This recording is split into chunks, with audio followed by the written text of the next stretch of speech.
Hello, everyone. I'm back again with Kyle or at Stoke Gaffr from Twitter. We've got another Gaffr video for you. We're going to look at the next few game weeks. So fair to say that Kyle's done a lot of the heavy lifting this week. I'll hand it over to you, Kyle, to get us started. And yeah, thanks for putting this content together this time. Hi Martin. Yeah, no problem. I always do a lot of research anyway to plan my team, and now we've got all the fixtures until the end of the season. We can really have a go at looking into the numbers and looking ahead to who's got the best fixtures. Now we've got all the fixtures, but particularly for the next four fixtures after game week 39, as we record on Thursday prior to Good Friday. So looking ahead to game week 40 all the way to game week 42. And there's a double game week in game week 41 to have a look at, which involves Bournemouth, Coventry, Huddersfield, QPR, Rotherham, Sheffield Wednesday, and Swansea. So yeah, thanks to at FFL Championship, I gave him a bit of praise on Twitter for all the work he's done fixtures wise, collating all the fixtures for us Gaffer managers over the season on Twitter, like ahead of the curve, so you can plan ahead. So yeah, thanks a lot to him. And I've done a bit of fixture analysis, so we'll have a look at who's got the best fixtures, and it's obvious to look at game week 41 with it being a double game week. So particularly Bournemouth and Swansea are the teams that stand out in the double. But it's a very good game week to play your away days boost with so many away fixtures for the better teams in the division, and Swansea have two away games, so that would be a double away days in game week 41. So a good time to triple up on Swansea yet again. The sensible captains that I've pointed out are, again, the usual suspects, Tony, Pukki and Buendia, but also Connor Roberts comes back into captaincy contention from game week 41 to 43. And yeah, I mean, that's pretty much all we have to go by for the next 4 game weeks after game week 39. But yeah, I'll probably be looking to get maybe 1 or 2 Bournemouth players into my team. I currently don't have any, but I'm looking to invest in Bournemouth ahead of their double game week in 41. So yeah, that's the fixture analysis that I've done. As I've said, Connor Roberts has good fixtures from game week 41. A double game week against Millwall and Sheffield Wednesday, followed by good fixtures at home to Wickham and at home to QPR. So maybe back into captaincy thinking. And he's now on set pieces now that Conor Hourihane is injured. So he'll definitely miss those game weeks. So Connor Roberts might get an assist or maybe a goal here and there on top of the likely clean sheets in those games. Yeah, that's really useful information that he's on set pieces now. And the other thing I've noticed with Swansea, I did say in a piece I did for Fantasy Football Collective a few weeks ago that they're starting to concede a few goals. You know, although they're good attacking returns as well. The classic double up was Robertson Bidwell, wasn't it? So I've noticed, you know, not only they started conceding a few more goals, but Bidwell has actually not been starting games recently. I don't know. I haven't picked up if he's been injured or anything. It seemed like he was on the bench. Do you think the Robertson Bidwell double is gone now? I think personally, you have to look away from Bidwell now. Now that he's been rotated so often, and I think he's only started 2 in the last 5 game weeks. He's rotating constantly with Ryan Manning now, so yeah, I would avoid him. I'd avoid Bidwell, but I think Mark Guihi is a good option. I think he's around 5 million. And he starts every game. You've also got Cabango, who's 5.8, and he's scored 4 goals this season. So yeah, be looking at those 2 instead of Bidwell. Yeah. But I think there's at least 3 good options to go for from Swansea. I read in Joel's piece for the Fantasy Football Collective that he's only looking to get 2 players from Swansea for the double game week, which kind of took me by surprise because it's such I think it's a favourable double game week, but as a block of 3 fixtures, I think it's a good run for Swansea. So I'm looking to triple up, but maybe I'm swayed by having the away days boost because it'd be hard for me to turn down the opportunity of having the double away days in 41, and I probably have to think a bit harder about it on the triple up.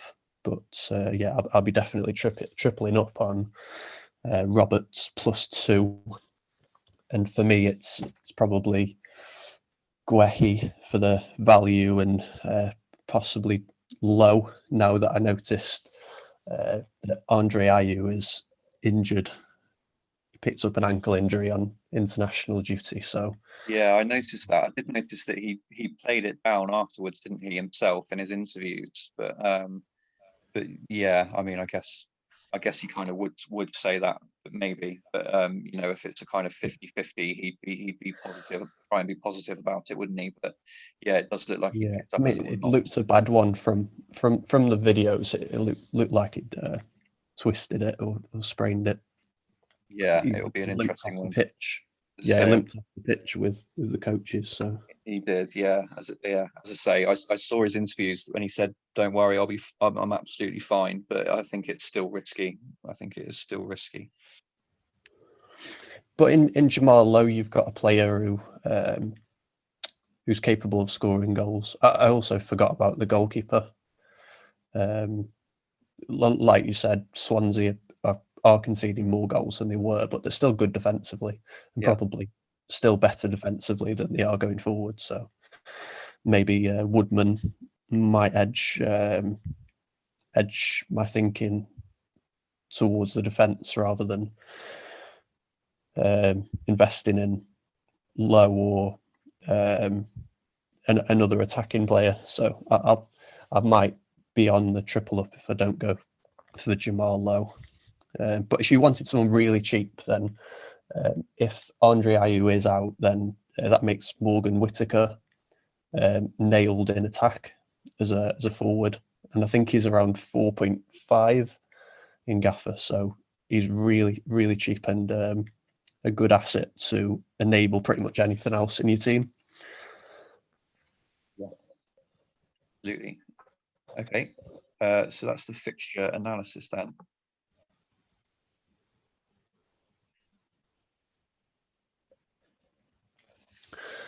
So I've thought a bit deeply into team structure and how many players you would want from the teams that are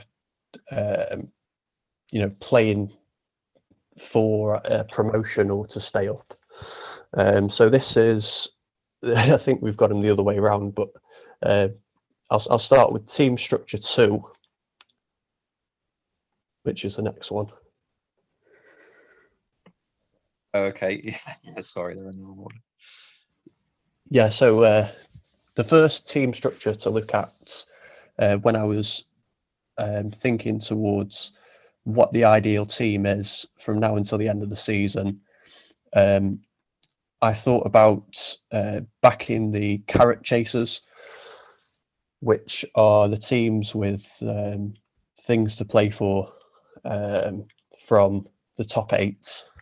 So basically filling your teams with the top 8 teams. So it makes sense to have a team made up of solely the best teams in the league, which we definitely now know that they are at this stage in the season. We've got 38 game weeks to go off of data, and it turns out that these 8 teams are the best, and Norwich City are by far the best team in the league by a country mile at this stage. So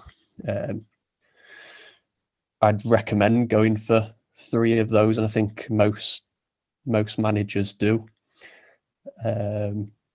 With Watford, it's a bit trickier because the goals are spread out and they're also quite pricey. And they have tough fixtures as well. They have the toughest fixture run, particularly from, I think, game week 41 until the end of the season. They have a really tricky run, but I'd have one Watford, possibly Nathaniel Chalobah, who I picked out as being a good midfield enabler as a cheap midfielder at 4.8.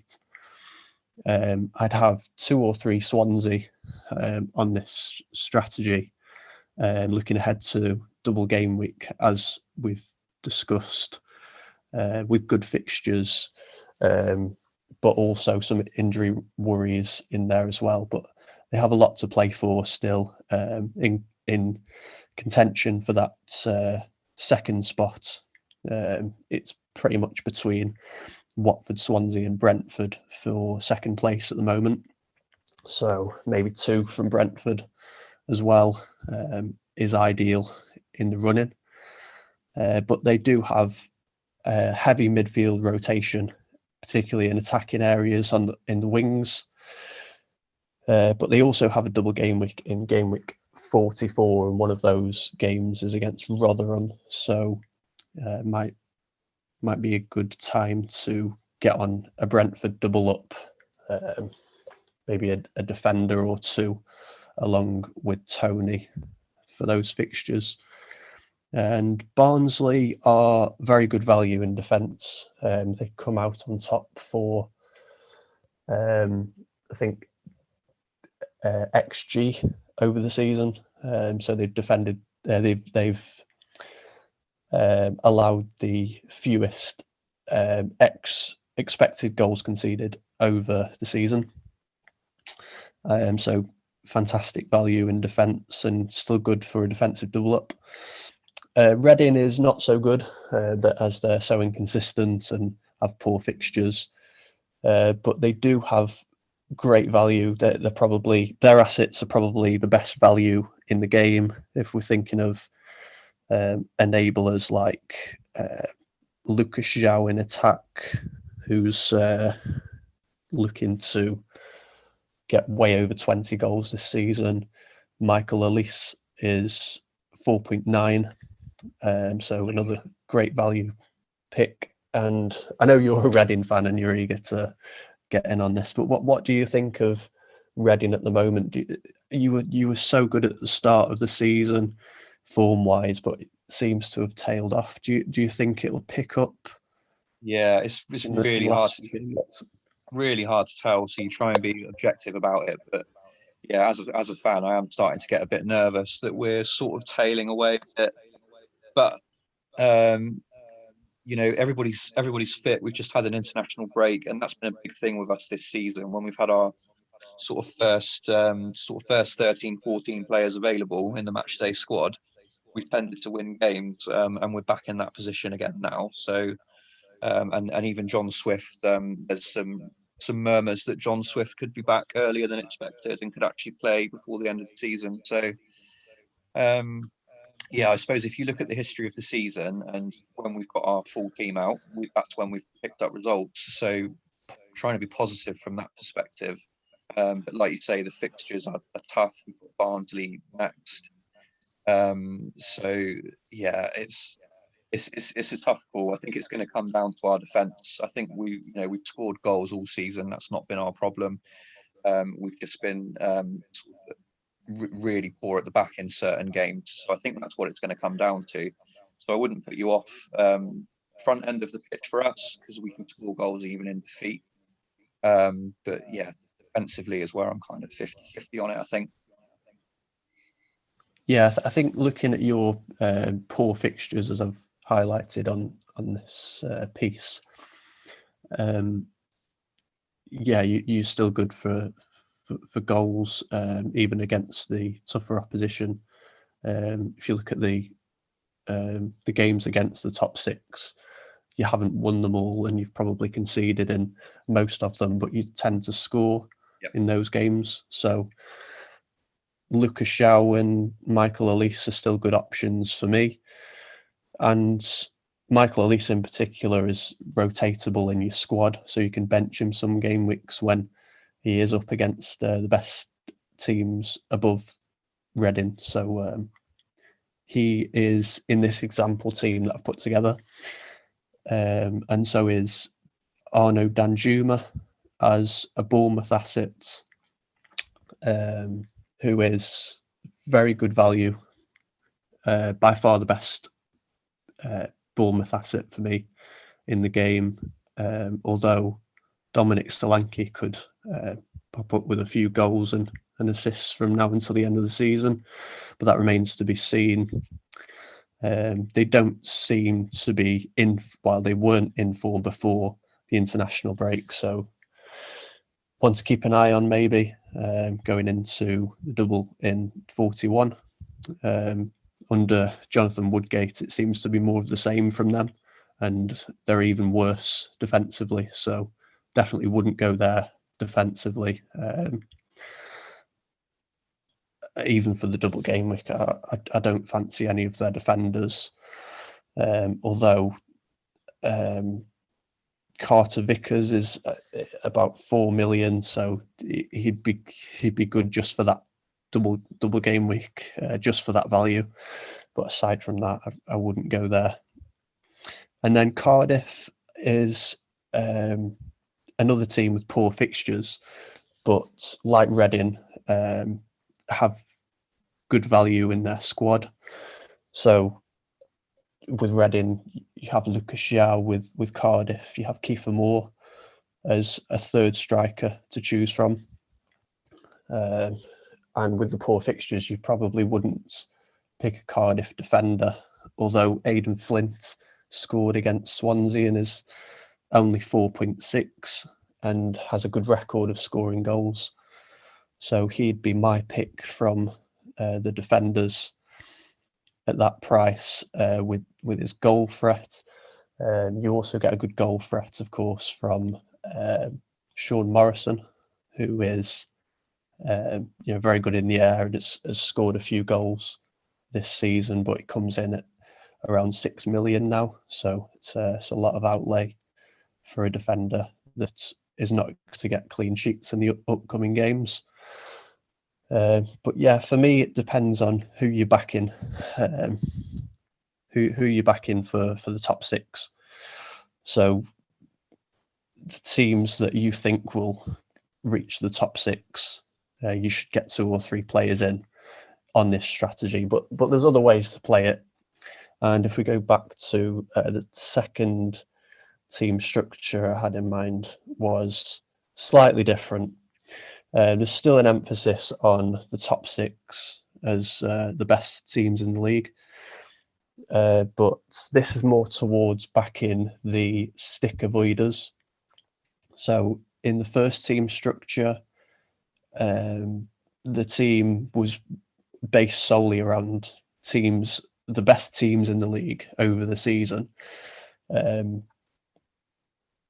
from the top 8 teams, whereas this is backing the teams that are avoiding disappointment, who've had a good season so far, but maybe have tailed off a little, but are looking to finish on an upward trajectory.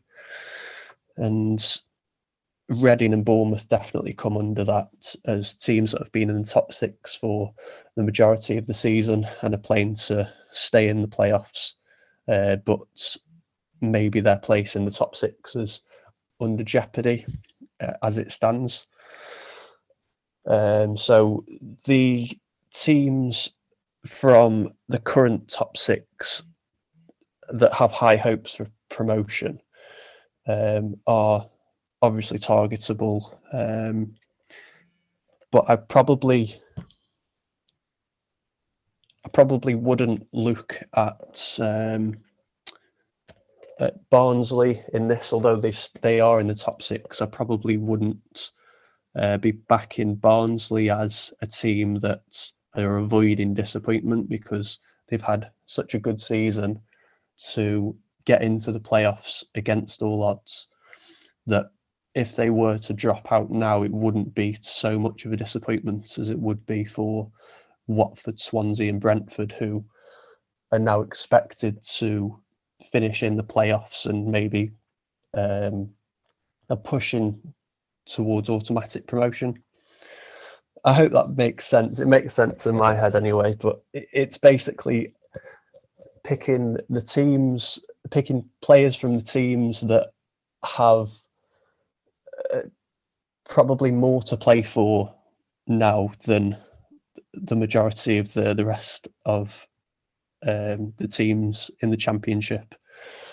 So yeah, Watford, Swansea and Brentford are, of course, competing for second place, and it'd be a massive disappointment if they slipped out of the playoffs, for instance. So they're essentially playing not to disappoint, which is a whole different incentive to chasing a carrot in terms of, looking up and achieving something that might be unexpected, which sometimes happens, sometimes doesn't. Whereas in most cases, what you expect to happen plays out, or you expect it to play out. So yeah, it's just a different way of looking at how to structure your team and which teams to root for from now to the end of the season. Yeah, I guess it's a mentality thing, isn't it? Like, who do you some teams are under more pressure than others, aren't they? And what do you think? You can have your own idea about whether that's a good or a bad thing. Sort of how much pressure they're under, I suppose. I think for me with Barnsley, what occurred to me is at the end of last season, they needed results to stay up, and they managed it. And it's pretty much the same set of players, isn't it? So they showed last season, although it was in a completely different situation, when they really needed those results at the end, they got them. So so maybe you'd back them to do it again this time. Yeah. So, some teams respond to pressure and play well under pressure, and some teams don't, I suppose. But yeah, I mean, and again, looking towards the relegation places, if Derby County were to get dragged into the relegation positions, that'd be such a disappointment for them. Yeah. After being outside of relegation throughout Rooney's time at the club. So they're playing to avoid that essentially. And the same with Coventry, who haven't really been in the playoffs for much of the season. If they were to be dragged in, that would be such a disappointment for them. And I suppose they're playing to avoid that disappointment.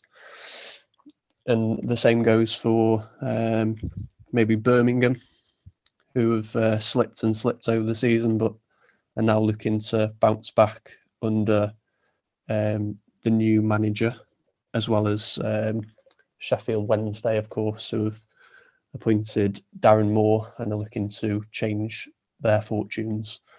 So yeah, I mean, if you fancy one of those to definitely stay up, or at least have a good go at staying up, then I'd favour transferring in one of their players, not overboard and tripling up, but maybe just one. And I've looked at Jordan Rhodes as being a player, an example of that in the last few games since the new manager's come in. Rhodes has been scoring goals on a consistent basis, Yeah. and he's essentially playing for a contract. So he's playing to avoid maybe his career, going into nothingness where no club wants to sign him and he's left as a free agent. So he's essentially playing for a place at a professional club, and doing well under the new manager. So it's if you think he's going to keep that up, then at 5.2, he's definitely worth a punt. Yeah, definitely. I spoke a bit about him in my fantasy football collective piece this week. I think is that what we're on? That's what we're on to, isn't it? That was your slides, wasn't it, Kyle? I think. Yeah, that was me covered, I think. Okay, cool. Thank you for that. So yeah, just quickly then to wrap us up. Just going to plug the Fantasy Football Collective website again. Oh, I've lost the screen share. Oh no. Bear with just one second.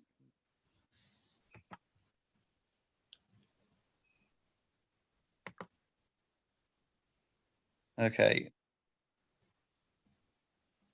Okay, hopefully that's come back. Yeah, so as I was saying, I'm just going to plug the Fantasy Football Collective website again. I've put another Gaffr weekly piece on here. So it's not just me that writes about Gaffr, all sorts of great Gaffr accounts on here. But my weekly piece, so Aidan Flint, I picked as my player of the week from last time out. He had a 15-point haul against Swansea in the South Wales derby. So 4.6 million, I think, compared to Sean Morrison, it looks like Flint is in the team now, and he's arguably just as much as a goal threat as Sean Morrison. He scored plenty of goals for Bristol City previously, and Cardiff as well. So he's not got many points for the season so far. He did have quite a long injury layoff, and he was on loan at Sheffield Wednesday. So he's obviously come back to Cardiff to get back fit. Mick McCarthy, new manager, has put him back in the team, and he's been doing really well for a good little period of time now. So Aidan Flint would be my pick over Sean Morrison at the back for Cardiff. Teams of the week. So Watford and Sheffield Wednesday then. So yeah, Watford again, second week running really. So I've put Sheffield Wednesday in as well. As Carl touched on earlier in the piece. Yeah, Watford are in great form, and their goal scoring output is really picking up, but their points are so spread out. It's just difficult to know who to pick from them. I've been on Pedro for a couple of game weeks now, and yeah, they've scored 5 or 6 goals, and he's not been involved in any of them. So that seems to be the way it's going with Watford at the moment.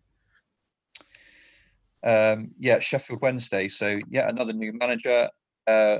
Just mentioned Jordan Rhodes there. He scored a brace last time out in the last game week. So yeah, so maybe more is starting to get a hold of them. Maybe they're not down just yet. Although I did write them off a couple of weeks ago. That was an impressive result. So you can see you got 16 points there in that game week. My captain pick over the next couple would be Ivan Toney. Again, as we spoke about at the beginning, he's one of the 3 obvious candidates, but I think it's that time of the season where you're probably captaining one of the big guns really. So I like his next 2 over the Easter period, playing Huddersfield and Birmingham, both right down the bottom of the league. Differential pick. Charlie Austin. So this is literally a 1 week punt rather than the sort of the longer term analysis we looked at before. If you're looking for a 1 weeker, which I quite often like to do, then over Easter, I think Charlie Austin at home to Coventry looks pretty good as a differential pick. He scored in their QPR's last home game, 3-2 win against Millwall. Coventry haven't won away from home since the 2nd of January. So that looks like that lines up pretty nicely to me. If you've got sort of a 1 week gap to fill before you move on to your longer strategy. And finally, teams in and out of form. So, I mean, it really is, it's not always like this in the Championship, but it really is the kind of teams at the top are the teams in form at the moment. So Norwich, 7 of their last 8. Their goal scoring output is increasing. Their goals conceded is going down. They're just really motoring home.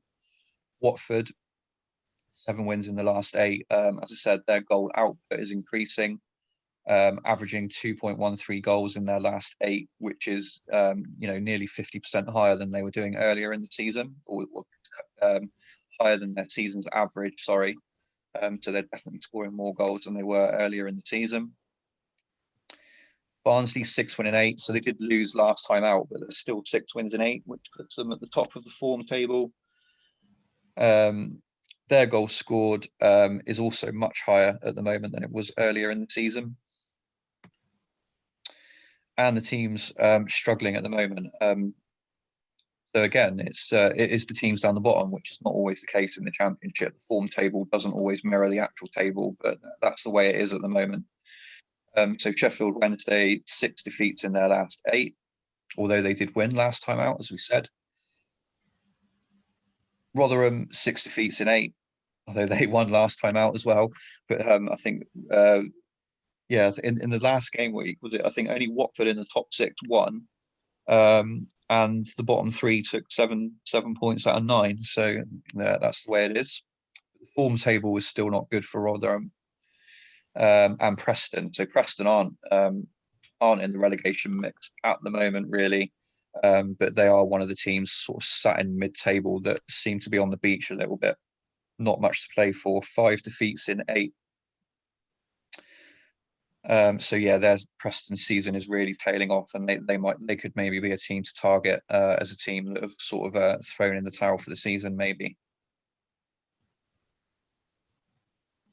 So that's it. So that's that. So I think the other thing I was going to ask you, Kyle, before on your previous slide, was, Rotherham have got 3 or 4 more games left than everyone in the league now.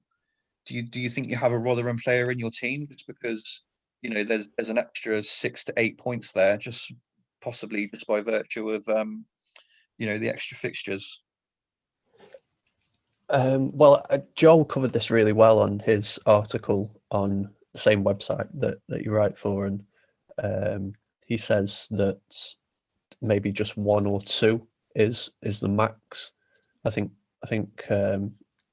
tripling up on a team like Rotherham, like I was talking about before, they're down there for a reason.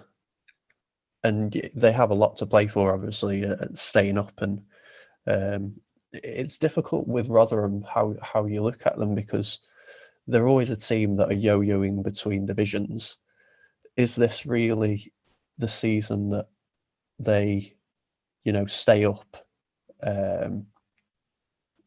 after, being relegated, then promoted, then relegated, then promoted?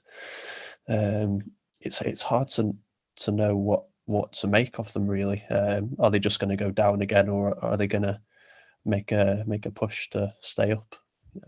I hope they stay up, because they're one of those likable teams that are down there and seem to play with fight and character, despite not having the budgets that other teams in the division have, that are fighting for their lives down there, like Derby and Sheffield Wednesday. But I think Matt Crooks is again one of the players in the double game weeks that they had earlier in the season that was worth a punt. He turned out to be quite a good pick in the end. So maybe just him. Yeah. I probably wouldn't go there defensively. The goalkeepers seem to rotate. So for me, in game week 41, I think they have a triple game week, which looks good on paper, but how many of those are going to play all 3 games in a week? In 7 days, how many are going to play? So I think it's even less than 7 days. So I mean, it's hard to know who's going to play in each of those 3 games. It's probably more of a double game week than a triple game week. Yeah, especially if you can't even rely on the goalkeeper. I mean, a goalkeeper for a triple game week is normally the go-to, isn't it? Because yeah, you can rely on them turning up. They could get bonus points, all that kind of thing. So yeah, if you can't even rely on the goalkeeper, then yeah, tricky one. Okay. Was there anything else you wanted to cover, Kyle, or are we done for this little run? I think we're done. I think we've covered everything in the next 4 game weeks after 39, and yeah, I mean it's starting to come to that time where you take punts in the run in to maybe take a gamble here and there on your rank and start to maybe throw a wild card in like Jordan Rhodes or a Matt Crooks and yeah, see where that takes you. But yeah, it's getting to the home straight again. Yeah, as we I keep definitely. saying. Yeah, and yeah, I'm looking forward to, after the international breaks just finished, I'm looking forward to the championship and all of the games playing at once. It's very fun to follow the scores at the same time on Soccer Saturday. So that's Yeah, we one of get the things that I like most about this game. yeah, definitely. We get a double bill of it. So we've got Friday and Monday, haven't we? So that would be decent. All Yeah, right. looking forward. Well, thanks very much, Kyle. Thanks everybody for watching. We'll see you next time.